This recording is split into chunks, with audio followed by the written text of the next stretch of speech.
And National Review was designed to be anti-establishment. It savaged the Eisenhower administration and supported, of course, the Goldwater insurgency. And one of the points, Neil knows much more about this than I do, but one of the points of Bill's mayoral run was to take down a few notches this golden boy of the liberal establishment, John Lindsay. And that mayoral campaign earned the contempt of elite opinion. Bill said at one point in the campaign that if he won, he hoped there would be nets outside the offices of the New York Times to catch the editors throwing themselves from the windows. And that campaign did not thrive in the tonier precincts of Manhattan. It thrived electorally among the cops and the firefighters and in the ethnic enclaves. So it was really a populist endeavor. And this is why I think Bill Buckley, there's very little about the Tea Party that Bill Buckley wouldn't recognize and identify with, especially its love of the Constitution and its broad streak of libertarianism, because it's very difficult to exaggerate the anti-statism of Bill Buckley. I think at National Review's 5th anniversary dinner, he said, "The socialized state is to justice, order, and freedom what Marquis de Sade is to love." You know, right at the end, he self-titled one of his books, referred to him in the subtitle of one of his books as a libertarian journalist. You go back and look at his agenda as a mayoral candidate, and it involved loosening the drug laws and legalizing gambling. So there's a lot about a Rand Paul type figure that Bill Buckley would identify with. So I think those are all very important points, but it's also important to enter a cautionary note after his mayoral campaign and a rather despairing passage in The Unmaking of a Mayor, the book he wrote about the campaign. He wrote about how there was no future for the Republican Party, and we were going to see the party system break up into various factions that would be adamantly doctrinaire, insufficiently thoughtful, improvidently angry, and self-defeatingly sectarian. And I think any political movement, especially one as highly aroused as conservatives are now, is going to be tempted in those directions. And I think also when it comes to that, we can look to Bill Buckley for some lessons and correctives. It's important to realize that standing athwart history and all that and how much he cared about principle, Bill Buckley was also an intensely practical man. And in the early years of National Review, you saw this struggle working out in his own mind between the ideal and the real, and he realized you have to strike a balance between the two if you're going to be most effective, and Whittaker Chambers, and especially James Burnham, influenced him in this direction. So he was practical. He was also a coalition builder. It wasn't just about tending to the faithful. It was about winning new converts and new allies. And you saw this in the initial composition of the editors of National Review, who represented all sorts of strands of different thought on the right. You saw it in his welcoming of the neoconservatives into the movement. You're welcome, Bill Kristol. And even in his mayoral campaign, when he really helped discover the Reagan Democrats. And you also, I keep on going back to the mayoral campaign, because I think it illustrates so many aspects of Bill. It was also an extremely solution-oriented campaign. This wasn't just about going out there and stating conservative axioms. It was a campaign soaked with policy. And Bill intensely believed that we had better solutions to the problems of the day. And he very consciously addressed the problems of the day and adopted policies that were quite prescient and would go on actually later on to help save New York. And finally, Bill was a joyful figure. He really loved our fallen world and communicated that in everything he did, not just his writing and his editing and his debate, but in his sailing and in his skiing. And he never communicated a sense of being perpetually angry and aggrieved, and that was a key part of his appeal. So those are just a few thoughts, but it doesn't take long grappling with Bill Buckley, with his life, and with his legacy to realize the ultimate takeaway, which is that some losses are just irreplaceable.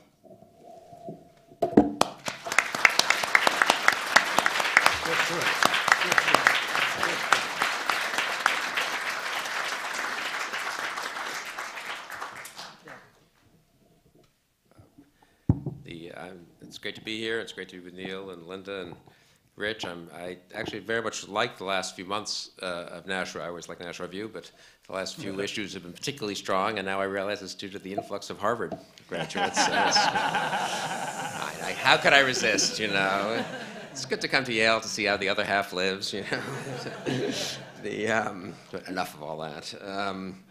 Unlike Rich, I've been married 35 years, so I'm used to being told I'm wrong. So I don't really need to have that in public, you know. I need a little positive reinforcement, you know. So I also was a huge fan of National Review as a kid. I mean, my parents got it at home, so I read it as soon as I started really reading magazines. I remember reading it in as early as '63, '64. I once told Bill, after I got to know him a little bit, that I had spent the entire summer and fall of 1964 believing what I was reading in National Review, some of what I was reading in National Review, which was that there was this hidden majority that was going to elect Barry Goldwater, and I shouldn't believe those Gallup polls, which were being run by the mainstream media. Do you remember this? This was sort of a major theme. I wrote some of it. Yeah.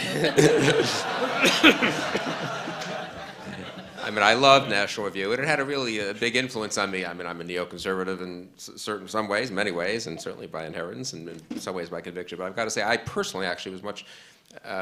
Public interest didn't even exist till '65. Commentary was still a liberal magazine. I personally, National Review was the conservative magazine that I read as a kid. The evidence of that is that in my high school yearbook in 1970, you know, there's a half a page devoted to each graduating senior, and you have a photo taken or whatever. And my photo has me wearing a lapel, one of those buttons that people used to wear in the late '60s and early '70s. And mine was a button that said, "Don't let them immanentize the eschaton," which was another major National Review theme, a play off Eric Voegelin, I guess, the political philosopher. When my kids came across this yearbook, you know, obviously decades later, they just were they couldn't believe what a geek I was. I tried to explain to them why this was actually kind of cool and hip, you know, but they didn't quite buy that. I was not, however, quite as bad as Rich. I did still prefer Playboy to National Review. But hey, I also like the title of this panel a lot, which I think is somewhat in the spirit of Bill. How would the patron saint turbocharge conservatism? There's something funny about having a patron saint and turbocharging in the same sentence, you know. But it does capture both elements, I would say, in a way of two elements of conservatism and of Bill, a certain reverence for the past and a sort of eagerness to move ahead towards the future. I guess I would say this in thinking about, I don't know what Bill would say, and I'm not even going to pretend I knew him less well than everyone else on the panel, and I think it's a huge mistake with a figure of Bill's stature and magnitude and imagination to pretend that we would know what he would say about things. And he, as Rich suggested, I mean, he was a practical man as well as a man of principle and a deep thinker. And in a way, like many deep thinkers, he actually concealed, I'd say, the depth of his thought sometimes in his fantastic journalistic facility. And he also, as someone who really has a deep understanding of principles, is in a way more relaxed sometimes about the application of those principles to practical politics. I mean, he had this Aristotelian view. I don't know if he thought it was Aristotelian, but I would call it Aristotelian view that the key is to, you know, steer the ship in a certain direction and try to get to a certain port. That's going to mean basically keeping in the same direction and not permitting certain things because they're simply contrary to the principles of keeping the ship afloat and keeping it in the right direction, but being willing at times to be an outrageous insurgent and to engage in third-party bids, to educate people, even though obviously he wasn't going to win, and to support other third parties. Of course, his brother won in 1970 in a race I did 2 days of volunteer work in when I graduated from high school. That was a very exciting victory, Jim Buckley's victory in '70. And at other times, he could be, when he thought it was necessary, to be very hard-headedly pragmatic and sort of saying, look, this is a moment where we need to choose between the available alternatives or even modify the message for now, at least, to make sure that we can make progress in the here and now. So he was a complicated thinker, and I think some of the complexity and subtleties, in a way masked by the incredible grace and ease with which he wrote and spoke, obviously, and his cheerful willingness to engage in all kinds of disputations and confrontations.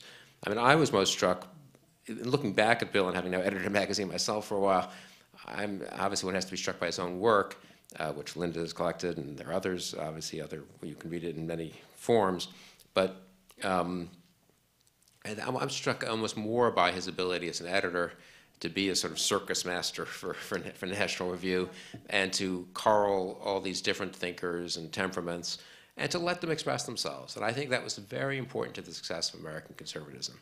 I've thought a little bit about this, and we try a little bit to do this at the Weekly Standard. It's a different age, and Rich tries to do it at National Review. But it's a different age, and it's not quite the same. But in a way, you don't know ahead of time. There are libertarians, there are traditionalists, there are European conservatives, there are American conservatives, there are Wilmore Kendall-like American populist conservatives, there are Harry Jaffa-like American Lincolnian conservatives, there are neoconservatives who are okay with some of the welfare state, there are libertarians who want to get rid of the whole thing. And it's hard to know. None of those probably is exactly correct, and the truth is some complicated combination of those things. And B, practically speaking, it's very hard to know ahead of time what's going to have resonance and which aspect of the conservative agenda is going to pick up popular support. And I think it's very wise, and conservatives talk a lot about Hayek and the limits of one's ability to predict and to know things or to centrally manage things. And then, of course, when you put any conservative in charge of an actual organization, he becomes the total opposite of a Hayekian, an insane micromanager, and, tries to figure out exactly what should be done he has his own 5-year plan, even though we're not supposed to believe in those things. And I think Bill actually ran National Review, my sense is, from visiting him there a few times and sort of certainly reading it over the years, much more in the spirit that was appropriate to a conservative magazine, which was a certain humility about exactly who's right in some of these intra-conservative disputes, who's right in some of these disputes about how radical one should be at this moment versus how pragmatic.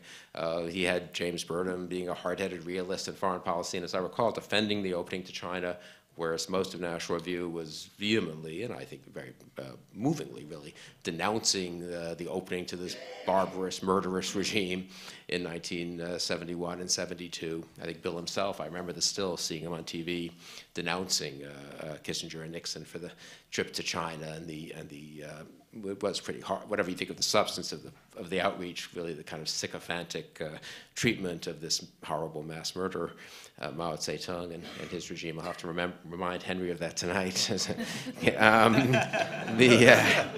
Henry's so relaxed and has such a good sense of humor about these things. It won't be a problem.